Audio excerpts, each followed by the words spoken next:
الرحمن الرحیم السلام علیکم ورحمۃ اللہ وبرکاتہ۔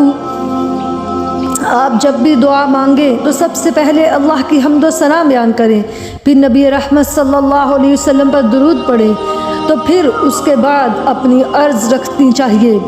حدیث نبی صلی اللہ علیہ وسلم ہے کہ ایک مرتبہ ایک مسجد میں آپ صلی اللہ علیہ وسلم تشریف فرما تھے کہ ایک شخص آیا اور اس نے نماز پڑھی اور پھر دعا کی کہ یا اللہ مجھے بخش دے، مجھ پہ رحم فرما۔ تو رسول اللہ صلی اللہ علیہ وسلم نے فرمایا، اے نمازی تو نے جلدی کی، جب تم نماز پڑھی چکے ہو تو بیٹھے رہو، اللہ کی اس طرح حمد و ثنا بیان کرو جیسا کہ اس کا حق ہے، پھر مجھ پر درود پڑھو، پھر اس سے دعا کرو۔ یعنی یہ دعا مانگنے کا ادب اور سلیقہ ہے۔ اور اسی طرح پھر یہ ہے کہ انسان کی دعاؤں کی قبولیت میں اس کے گناہ حائل ہو جاتے ہیں، اور پھر جب انسان استغفار کرتا رہتا ہے، توبہ کرتا رہتا ہے تو دروازے کھل جاتے ہیں۔ اسی لیے جب انسان دعا کرے تو ساتھ ساتھ اپنے رب سے توبہ استغفار بھی کرے۔ اور پھر اسی طرح دعا کرنے کے ادب میں سے ایک چیز یہ بھی ہے کہ انسان جب دعا کرنا شروع کرے تو سب سے پہلے اپنے لیے کرے، پھر اپنے جو نزدیکی قریبی لوگوں کے لیے کرے، پھر باقی تمام لوگوں کے لیے دعا کرے۔ اور بعض اوقات ہم یہ سمجھتے ہیں کہ ہماری دعا قبول نہیں ہوتی۔ شیطان کا کام یہ ہوتا ہے کہ بندے کے دل میں مایوسی پیدا کرے۔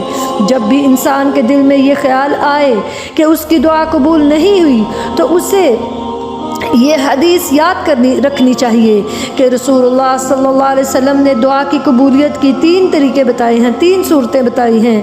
نمبر ایک تو یہ کہ جو بھی بندہ مانگے اسے فوراً مل جائے، اور دوسرا طریقہ یہ ہے دعا کی قبولیت کا کہ جو بندے نے مانگا ہے اسے وہ تو نہیں ملا، لیکن اس کے بدلے آنے والی مصیبتیں اور آزمائشیں اس سے ہٹا دی گئی ہیں، اس سے دور کی جاتی ہیں۔ سبحان اللہ۔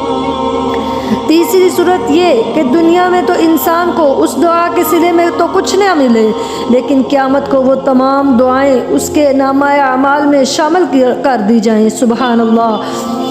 تو اس کا پھر اسے بہترین بدلہ یا جزا ملے گی۔ ایسی صورت جو کہ تیسری صورت ہے، اگرچہ دنیاوی اعتبار سے تو مشکل صورتحال ہے، لیکن قیامت کے دن جب بندہ اپنی دعاؤں کا صلہ دیکھے گا، اس دعا کی جزا پائے گا وہاں قیامت والے دن، تو اس وقت تمنا کرے گا، اے کاش کہ دنیا میں میری کوئی بھی دعا قبول ہوئی ہی نہ ہوتی۔ لیکن دعا کی قبولیت کے لیے پھر کچھ شرائط بھی ہیں۔ نمبر 1 کہ انسان کا رزق حلال ہو۔ حرام کھانا انسان کی دعاؤں کی قبولیت میں رکاوٹ ڈالتا ہے، کیونکہ حدیث نبی صلی اللہ علیہ وسلم ہے کہ اگر حرام کا ایک نوالا بھی پیٹ میں ہو تو دعا قبول نہیں ہوتی۔ پھر اسی طرح جب انسان اللہ سے دعا مانگے تو بہت توجہ کے ساتھ مانگے، کیونکہ حدیث میں آتا ہے کہ اللہ سبحانہ و تعالی غافل دل کی دعا قبول نہیں کرتا۔ انسان زبان سے تو مانگ رہا ہے لیکن اسے کچھ نہیں پتا کہ وہ کیا مانگ رہا ہے، یعنی اس کے خیالات اور دنیا میں گئے ہوئے ہیں، وہ کچھ اور سوچوں میں مگن ہے، لیکن زبان سے عربی میں دعائیں مانگ رہا ہے یا اردو میں اپنی عادتاً مانگ رہا ہے، تو ایسی غافل دل کی دعا اللہ نہیں سنتے۔ اور پھر اسی طرح ہم دیکھتے ہیں کہ اللہ کے ہاں دعا سے بڑھ کر کوئی چیز معزز نہیں۔ ایک اور حدیث میں آتا ہے کہ تقدیر کو دعا کے علاوہ کوئی چیز بدل نہیں سکتی، کیونکہ قرآن میں اللہ فرماتا ہے کہ جو چاہے اللہ پہلا لکھا ہوا مٹا دے، اور جو چاہے لکھ دے کہ یہ اللہ کی قدرتیں ہیں۔ تو یہ لکھا ہوا مٹا دے تو وہ کیسے کہ انسان جب دعا کرتا ہے تو اللہ نے اس کی تقدیر میں جو لکھا ہوتا ہے تو وہ اللہ تعالیٰ اس کو چینج کر دیتے ہیں دعا کی قبولیت کی وجہ سے۔ سبحان اللہ۔ اور انسان دعا مانگتے وقت یقین رکھے کہ اللہ قبول کرتا ہے، کیونکہ یقین کے بغیر دعا کبھی قبول نہیں ہوتی، اور واقعی اللہ دعائیں قبول کرتا ہے بے شک۔ اس لیے یقین لازمی ہے، کیونکہ حدیث میں آتا ہے کہ آپ صلی اللہ علیہ وسلم نے فرمایا کہ تمہارا رب بہت حیا کرنے والا ہے اور بہت سخی ہے۔ جب بندہ اللہ کے سامنے ہاتھ اٹھاتا ہے تو اللہ تعالیٰ اسے خالی ہاتھ نہیں لوٹاتے، کیونکہ اللہ کو شرم آتی ہے کہ میرا بندہ مجھ سے مانگ رہا ہے اور میں اسے خالی ہاتھ لوٹا دوں؟ خاص طور پر اگر بندہ مانگتا نہیں ہے تو اس پر اللہ ناراض ہوتا ہے، کیونکہ اللہ بندے سے چاہتا ہے کہ بندہ رب کا شکر ادا کرتا رہے، اس سے مانگتا رہے، کیونکہ بندہ ساری نعمتیں پانے کے باوجود اللہ سے بے نیاز ہو جائے تو یہ اللہ کو انتہائی ناپسند ہے۔ اور پھر دیکھیں کہ دعا کی قبولیت کس کس ٹائم پر ہے۔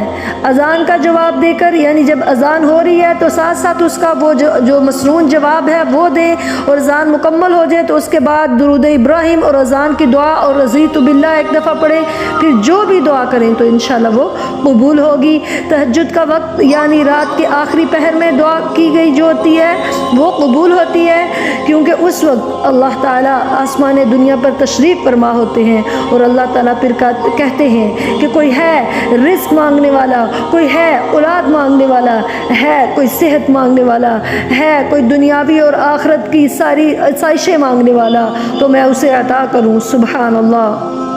اور پھر اسی طرح ہر فرض مطلب نماز کے فرضوں کے بعد وہ دعا قبول ہوتی ہے۔ آپ نے نمازوں کے فرض پڑھے ہیں نماز کے، تو اس کے بعد جو بھی دعا کریں انشاءاللہ قبول ہوگی۔ قرآن پڑھنے کے بعد دعا قبول ہوگی، روزہ کھلنے کے وقت قبول ہوگی، افطاری کے ٹائم یعنی، اور جمعے کے دن عصر سے لے کے مغرب تک ایک گھڑی قبولیت کی ہوتی ہے۔ اس لیے درود ابراہیم پڑھتے رہا کریں، اپنی خواہش کو مائنڈ میں رکھیں، انشاءاللہ ضرور پوری ہوگی۔ اور کعبے پر جب پہلی نظر پڑے تو اس وقت بھی مانگی ہوئی دعا اللہ کے فضل سے قبول ہوتی ہے۔ سفر میں بھی کی گئی دعا، بارش میں بھی کی گئی دعا، رات کو اچانک اگر آنکھ کھلنے پر آپ یہ دعا پڑھیں کہ سبحان اللہ والحمدللہ ولا الہ الا اللہ واللہ اکبر ولا حول ولا قوة الا باللہ، لا الہ الا اللہ وحدہ لا شریک لہ لہ الملک ولہ الحمد وہو علی کل شیء قدیر، رب اغفر لی رب اغفر لی 2 دفعہ پڑھ لیں تو گناہ تو آٹومیٹکلی بغیر معافی مانگے ہی معاف ہو جائیں گے۔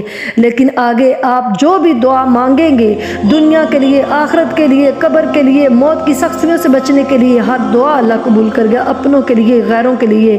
تو سجدے میں کی گئی دعا بھی نبی کریم صلی اللہ علیہ وسلم نے فرمایا کہ قبول ہوتی ہے، اور پھر نبی صلی اللہ علیہ وسلم نے فرمایا کہ ان تمام اوقات میں سے انسان اپنے رب کے نزدیک سب سے زیادہ کس ٹائم ہوتا ہے؟ جب پچھلی رات ہوتی ہے، یعنی آسمان دنیا پر اللہ تشریف فرما ہوتا ہے، تو اس وقت جو دعا ہے وہ سب سے زیادہ قبولیت کا اس میں اللہ کے فضل سے عنصر ہوتا ہے کہ وہ قبول ضرور ہوگی انشاءاللہ۔ تو ہمیں اللہ تعالیٰ مصنوع طریقے سے دعائیں کرنے کی توفیق عطا فرمائے۔ اللہ تعالیٰ ہم سب کا حامی و ناصر ہو۔ السلام علیکم ورحمۃ اللہ وبرکاتہ۔